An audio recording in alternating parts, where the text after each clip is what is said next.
إن الحمد لله نحمده ونستعينه ونؤمن به ونتوكل عليه ونعوذ بالله من شرور أنفسنا ومن سيئات أعمالنا من يهده الله فلا مضل له ومن يضلل فلا هادي له وأشهد أن لا إله إلا الله وحده لا شريك له وأشهد أن محمدا عبده ورسوله اللهم صل وسلم وبارك وأنعم على عبدك ورسولك ونبيك محمد وعلى آله وأصحابه أجمعين يا أيها الذين آمنوا اتقوا الله حق تقاته ولا تموتن إلا وأنتم مسلمون يا أيها الناس اتقوا ربكم الذي خلقكم من نفس واحدة وخلق منها زوجها وبث منهما رجالا كثيرا ونساء واتقوا الله الذي تساءلون به والأرحام إن الله كان عليكم رقيبا يا أيها الذين آمنوا اتقوا الله وقولوا قولا سديدا يصلح لكم أعمالكم ويغفر لكم ذنوبكم ومن يطع الله ورسوله فقد فاز فوزا عظيما أما بعد فإن أصدق الحديث كتاب الله وخير الهدي هدي محمد صلى الله عليه وسلم وشر الأمور محدثاتها وكل محدثة بدعة وكل بدعة ضلالة وكل ضلالة في النار أعوذ بالله من الشيطان الرجيم بسم الله الرحمن الرحيم كأنهم يوم يرونها لم يلبثوا إلا عشية أو ضحاها محترم حاضرین، اس وقت امتحان سر پہ ہے، بعض امتحانات کا آغاز بھی ہو گیا ہے، تو آج کل یہ منظر نظر میں آتا ہے کہ لوگ امتحان کی تیاری میں مصروف ہیں، رات میں بھی پڑھ رہے ہیں، دن میں بھی پڑھ رہے ہیں، کمرے میں بھی پڑھ رہے ہیں، لائبریری میں بھی پڑھ رہے ہیں، مسجد میں بھی پڑھ رہے ہیں۔ ایک ماحول بنا ہوا ہے، سب کو فکر ہے تیاری کی، امتحان میں کامیابی کی، اور پھر کوئی ایسا آدمی بھی نہیں ہوتا ہے کہ امتحان حال میں اس کو پرچہ دے دیا جائے اور پرچہ کنارے رکھ کے وہ سو جائے، ایسا کوئی طالب علم نہیں نظر آئے گا۔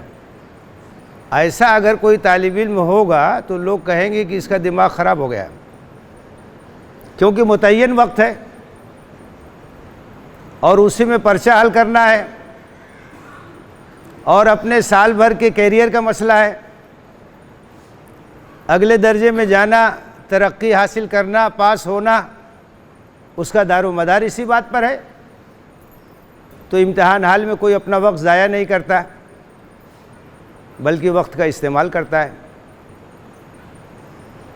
لیکن یہ تو ایک چھوٹا سا امتحان ہے اور اس کے اثرات بھی بہت محدود ہیں، فیل ہو گئے، پاس ہو گئے، اگلے درجے میں چلے گئے، نہیں گئے۔ جو سب سے بڑا امتحان ہے اور جس سے ہم اور آپ سب لوگ گزر رہے ہیں، اس امتحان کی فکر نہیں رہتی ہے، اس کی تیاری نہیں ہو رہی ہے، وہاں وقت ضائع ہو رہا ہے، پرچہ حل کرنے کی فکر نہیں ہے، حالانکہ اس کے سوالات سب آؤٹ ہیں، پہلے سے معلوم ہے۔ وہ امتحان زندگی کا امتحان ہے، ہماری پوری زندگی ایک امتحان ہے،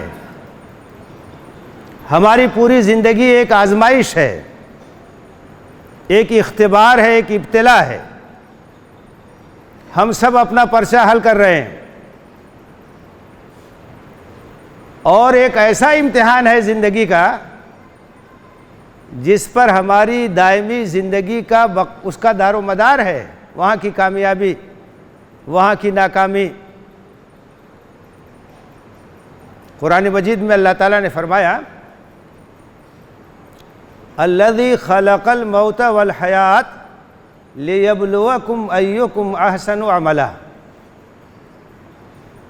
موت اور حیات اللہ نے پیدا کیا، وہی زندگی دیتا ہے، وہی موت دیتا ہے، اور مقصد کیا ہے؟ تاکہ تمہاری آزمائش ہو کہ عمل کے لحاظ سے کون اچھا ہے۔ امتحان ہے یہ زندگی، اور اس میں اس بات کا امتحان ہے کہ ہم یہ جو وقت ملا ہوا ہے اس کو کس طرح سے استعمال کرتے ہیں۔ اللہ تعالیٰ اس کے بارے میں ہم سے پوچھے گا، اور وہاں کی زندگی کی کامیابی اور ناکامی کا دار و مدار اسی امتحان پر ہے۔ الدنیا مزرعۃ الآخرہ، دنیا آخرت کی کھیتی ہے۔ جیسی فصل ہم یہاں لگائیں گے تو ویسا ہی نتیجہ وہاں برآمد ہوگا۔ کل نفس ذائقۃ الموت، ہر شخص کو موت کا مزہ چکھنا ہے۔ موت کا کوئی علاج نہیں ہے، امیر ہو غریب ہو، بچہ ہو بوڑھا ہو جوان ہو مرد ہو عورت ہو، جس کا وقت پورا ہوگا چلا جائے گا۔ کل نفس ذائقۃ الموت، ہر نفس کو موت کا مزہ چکھنا ہے۔ وَإِنَّمَا تُوَفَّوْنَ أُجُورَكُمْ يَوْمَ الْقِيَامَةِ، اور قیامت کے دن تم کو پورا پورا بدلہ دیا جائے گا۔ جو کچھ تم نے یہاں کمایا ہے اس کا نتیجہ وہاں سامنے آئے گا۔ جیسا تمہارا عمل ہے یہاں اسی کے لحاظ سے وہاں رزلٹ آنے والا ہے۔ تو وہاں کامیابی کا تصور کیا ہے؟ فَمَنْ زُحْزِحَ عَنِ النَّارِ وَأُدْخِلَ الْجَنَّةَ فَقَدْ فَازَ۔ یہاں تو الگ پیمانے ہیں، یہاں کی پوزیشن الگ بنتی ہے، کتنے پرسنٹیج ہے۔ وہاں کا معاملہ بالکل صاف ہے، فَمَنْ زُحْزِحَ عَنِ النَّارِ وَأُدْخِلَ الْجَنَّةَ فَقَدْ فَازَ، جو وہاں جہنم کی آگ سے بچا لیا گیا اور جنت میں داخل کر دیا گیا وہ کامیاب ہے۔ اور یہ دنیاوی زندگی تو ایک دھوکے کی ٹٹی ہے۔ کامیابی اس بات میں ہے کہ آپ کی یہ زندگی اللہ کی اطاعت میں بسر ہو جائے۔ کامیابی اس بات میں ہے کہ جب آپ جائیں تو آپ کا رب آپ سے راضی ہو۔ کامیابی اس بات میں ہے کہ آپ جہنم کے عذاب سے بچا لیے جائیں، جنت میں داخل ہونے کا پروانہ مل جائے، نامہ اعمال داہنے ہاتھ میں مل جائے۔ یہ اصل امتحان ہے، یہ اصل مستقبل ہے، اور اس امتحان سے ہم غافل ہیں۔ اس کی تیاری نہیں ہو رہی، اس کی فکر نہیں ہو رہی ہے۔ ہمارا سرمایہ کیا ہے؟ وقت۔ وقت ہی زندگی ہے، اور وقت ایک ایسی چیز ہے جو کسی کا انتظار نہیں کرتا ہے۔ آپ اس کا استعمال کریں اچھے طریقے سے تو بھی چلا جائے گا، اور اس کو ضائع کریں گے تو بھی ختم ہو جائے گا۔ وقت کسی کا انتظار نہیں کرتا، گھڑی کی سوئی کسی کے لیے رکتی نہیں۔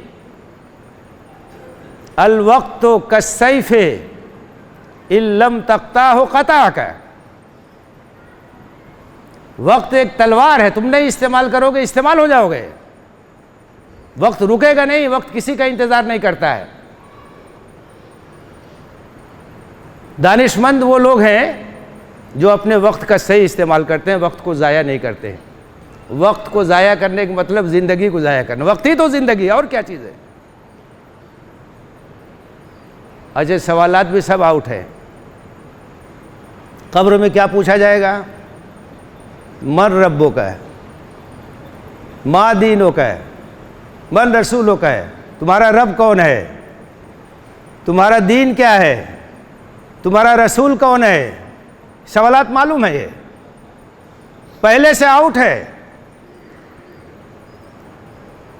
جو فرمانبردار لوگ ہیں، جنہوں نے اس زندگی میں آخرت کی فکر کے ساتھ اپنی زندگی گزاری ہے، وہ آسانی سے جواب دیں گے۔ جنہوں نے وقت ضائع کیا جواب نہیں دے پائیں گے۔ اور حشر کے میدان میں کیا پوچھا جائے گا وہ سوالات بھی آؤٹ ہے۔ پیپر پہلے سے معلوم ہے کیا ہے۔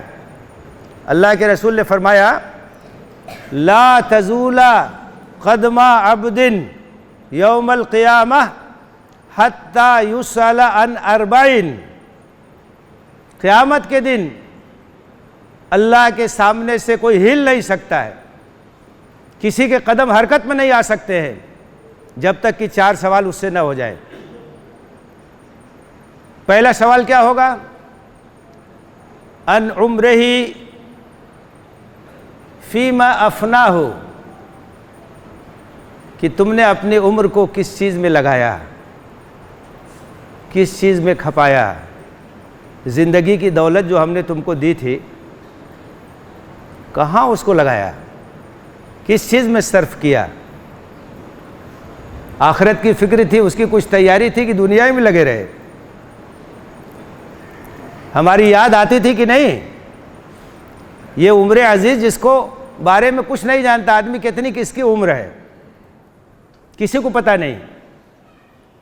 یہاں تو امتحان میں پہلے سے معلوم ہوتا ہے کہ وقت 2.5 گھنٹہ ہے کہ 3 گھنٹہ ہے، یہاں تو کچھ پتہ ہی نہیں ہے۔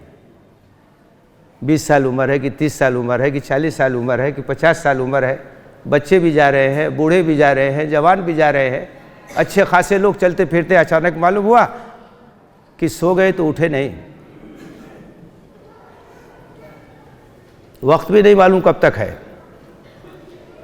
پوچھا جائے گا عمر کے بارے میں، فیما افناہ، کہاں اس کو کھپایا، کہاں اس کو لگایا، وان شبابہ فیما ابلاہ، اور خاص طور سے جوانی کے بارے میں، جوانی کے بارے میں خاص طور سے پوچھا جائے گا جوانوں، اس لیے کہ جوانی کی زندگی جو ہوتی ہے بڑی قیمتی زندگی ہوتی ہے۔ عمر عزیز کا سب سے بہترین پیریڈ جوانی کا ہوتا ہے۔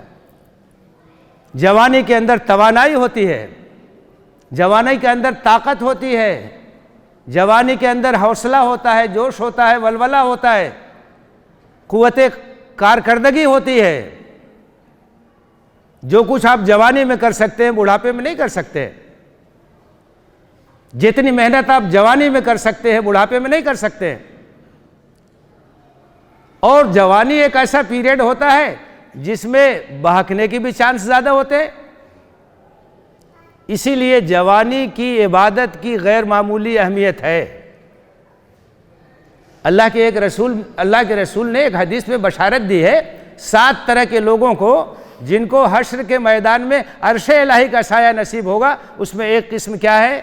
شاب نشأ فی عبادت اللہ، ایسے نوجوان جو جوانی میں اللہ کی عبادت کرتے ہیں، بڑھاپے میں مسجد میں نہیں آئیں گے تو کہاں جائیں گے؟ کمال کی بات تو یہ ہے کہ جوانی میں عبادت کریں، جوانی میں اپنے اوپر قابو رکھیں۔ تو جوانی کا پیریڈ یہ عمر عزیز کا سب سے بہترین پیریڈ ہوتا ہے، اور جوانی اگر اللہ کی عبادت میں لگ گئی، اللہ کے دین کی خدمت میں لگ گئی، الہ کلمت اللہ کے لیے لگ گئی، اللہ کے کلمے کی سربلندی کے لگ گئی، تو اس سے بہترین اس کا کوئی مصرف نہیں ہو سکتا۔ صحابہ کرام رضوان اللہ تعالی علیہم اجمعین کی اکثریت جوان تھی، انہوں نے دین کے لیے قربانی دی۔ اختارہم اللہ لصحبت نبیہ ولاقامت دینہ، اللہ نے ان کا انتخاب کیا تھا اپنے نبی کی صحبت اور اپنے دین کو قائم کرنے کے لیے۔ تو جوانی کے بارے میں خاص طور سے پوچھا جائے گا، اس لیے جوانوں کو اور زیادہ چوکنا رہنا چاہیے اور اپنی جوانی کا بہترین استعمال کرنا چاہیے۔ اور آپ کی جوانی کا بہترین استعمال یہ ہے کہ اللہ کی رضا کے لیے خرچ، اللہ کے دین کے لیے خرچ، اللہ کے کلمے کی سربلندی کے لیے خرچ۔ میری زندگی کا مقصد تیرے دین کی سرفرازی، میں اسی لیے مسلمان، میں اسی لیے نمازی، یہ بات ہمارے نوجوانوں کے پیش نظر رہنی چاہیے۔ تو دوسرا سوال جوانی کے بارے میں ہے کہ جوانی کو کہاں گھلایا تھا، جوانی کو کہاں لگایا تھا؟ لہو لعب میں لگایا تھا، کھیل اور تماشے میں لگایا تھا، قیمتی اوقات کو ضائع کرنے میں لگایا تھا، یا اپنی زندگی کے مقصد تم نے سمجھا تھا اس کے لیے استعمال کیا تھا؟ تیسرا سوال مال کے بارے میں ہوگا وعن مالہ من این اکتسبہ وفیما انفقہ، مال کے بارے میں پوچھا جائے گا کہ کہاں سے کمایا تھا اور کہاں خرچ کیا۔ ایک بندے مومن نہ مال کمانے کے سلسلے میں آزاد ہے، نہ مال خرچ کرنے کے سلسلے میں آزاد۔ حلال طریقے سے کمانا ہے اور جائز طریقے سے خرچ کرنا ہے۔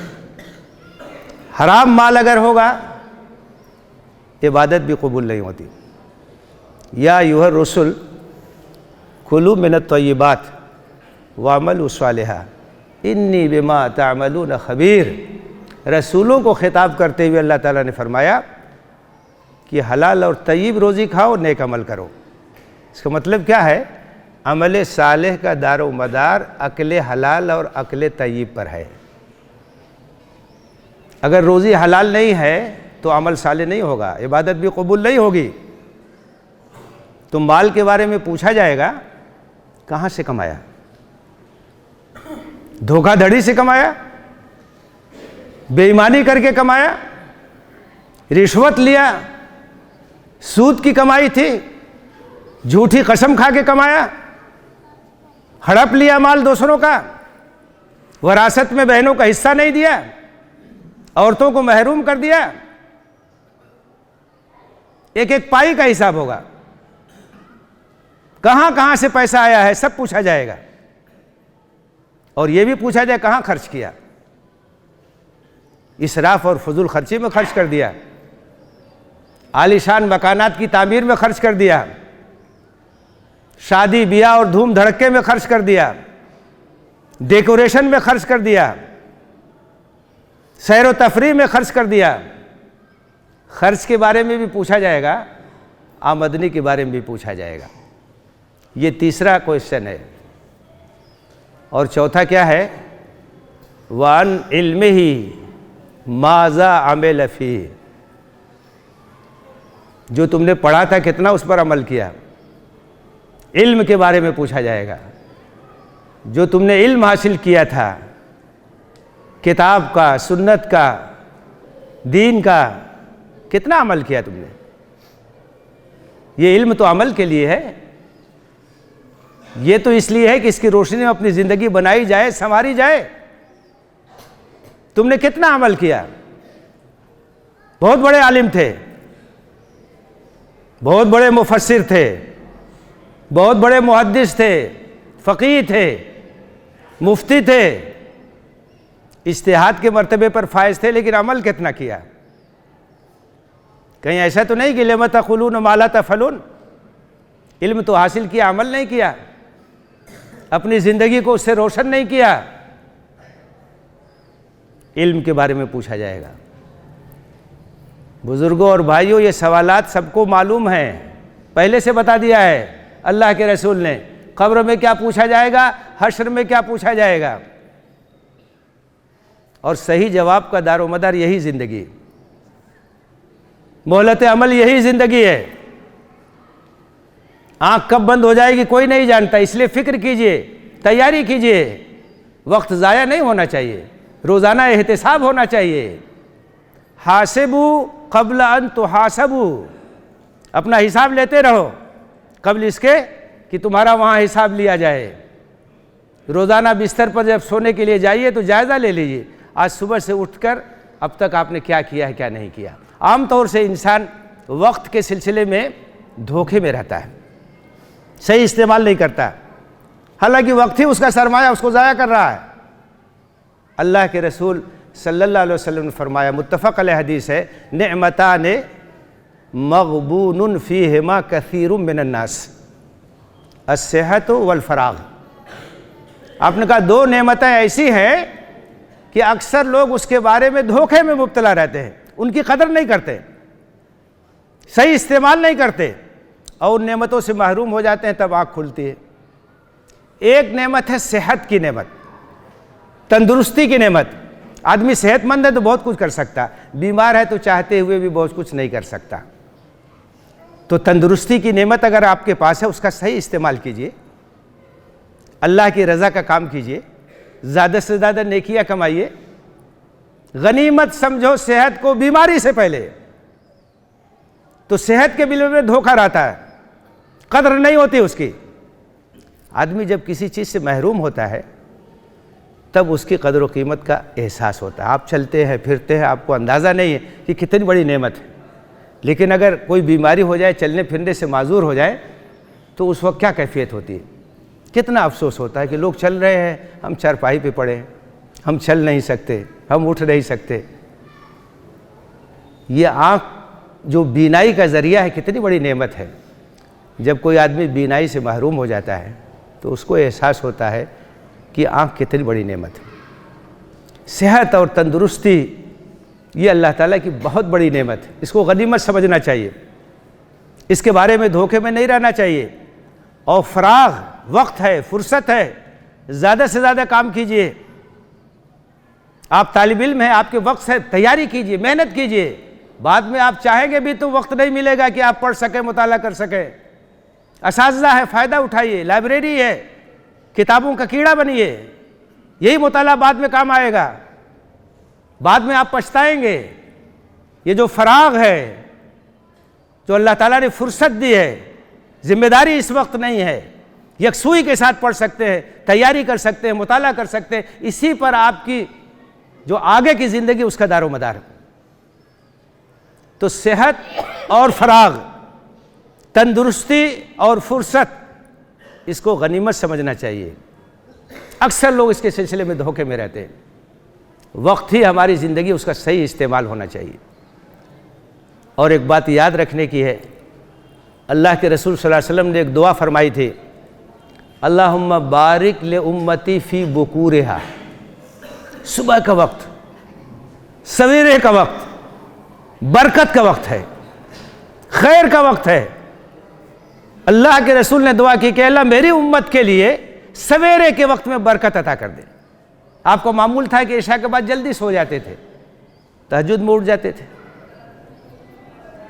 وقت کی قدر و قیمت کا ایک تقاضا یہ بھی ہے کہ سویرے اٹھنے کی عادت ہو۔ آج الٹا معاملہ ہو گیا ہے، دوسری قومیں سویرے اٹھتی ہیں، ان کے نوجوان، ان کے بزرگ سویرے اٹھ کر کے ٹہلتے ہیں، دوڑتے ہیں، ورزش کرتے ہیں۔ ہمارے نوجوان دیر تک جگتے ہیں اور سورج نکلنے کے بعد تک سوتے ہیں۔ کتنے افسوس کی بات ہے۔ جس امت کے پیغمبر نے یہ دعا کی کہ اللہ میری امت کے لیے سویرے کے وقت میں برکت عطا فرما دے، اس امت کے افراد سویرے کے وقت جو برکت کے وقت سوتے ہیں۔ فجر کی نماز میں مسجدیں خالی رہتی ہیں، محلے میں چلے جائیے سناٹا رہتا ہے۔ اس کا خیال کرنا چاہیے۔ سویرے سوئیے، سویرے اٹھیے، وقت کی قدر کیجیے۔ اور مطالعے کے سلسلے میں بھی اگر فجر سے پہلے اٹھ کر کے آپ مطالعہ کریں گے، اتنی یکسوئی کا وقت ہوتا ہے۔ ان ناشئۃ اللیل ہی اشد وطئا واقوم قیلا، بہترین وقت ہے، سکون کا وقت ہے۔ وہ نماز کے لیے بھی سکون کا وقت ہے، مطالعے کے لیے بھی سکون کا وقت۔ اس وقت جو پڑھ لیں گے دماغ کے اندر بیٹھ جائے گا، پیوست ہو جائے گا۔ تو اوقات کے سلسلے میں ہمیں بہت محتاط ہونا چاہیے۔ یہ وقت ہی ہماری زندگی، اس کا استعمال ہونا چاہیے۔ آپ نے اگر صحیح استعمال کیا آپ کامیاب، آپ نے اگر ضائع کر دیا تو آپ ناکام ہو جائیں گے۔ آج تو لگتا ہے کہ بڑی لمبی زندگی ہے، جب قیامت آنکھوں کے سامنے آئے گی تو کیا ہوگا؟ کأنہم یوم یرونہا لم یلبثوا الا عشیۃ او ضحاہا۔ تو اس وقت ہوگا کہ ارے ہمیں تو کچھ زندگی ملی ہی نہیں، بس شام کا تھوڑا سا وقت ملا یا چاشت کے وقت کا تھوڑا سا وقت ملا۔ اس کا صحیح استعمال کر لیجیے۔ اللہ سے دعا ہے کہ ہمیں وقت کی قدر و قیمت پہچاننے کی توفیق دے اور اس کے حسن استعمال کی توفیق دے۔ اور یہ جو بڑا امتحان ہے جس کو ہر وقت ہم دے رہے ہیں، اللہ تعالیٰ اس امتحان کی فکر ہمارے اندر پیدا کرے تاکہ ہم اس حال میں اس دنیا سے جائیں کہ ہمارا رب ہم سے راضی ہو۔ آمین۔ وآخر دعوانا ان الحمد للہ رب العالمین۔ اقول قولی ھذا واستغفر اللہ لی ولکم اجمعین فاستغفروہ انہ هو الغفور الرحیم۔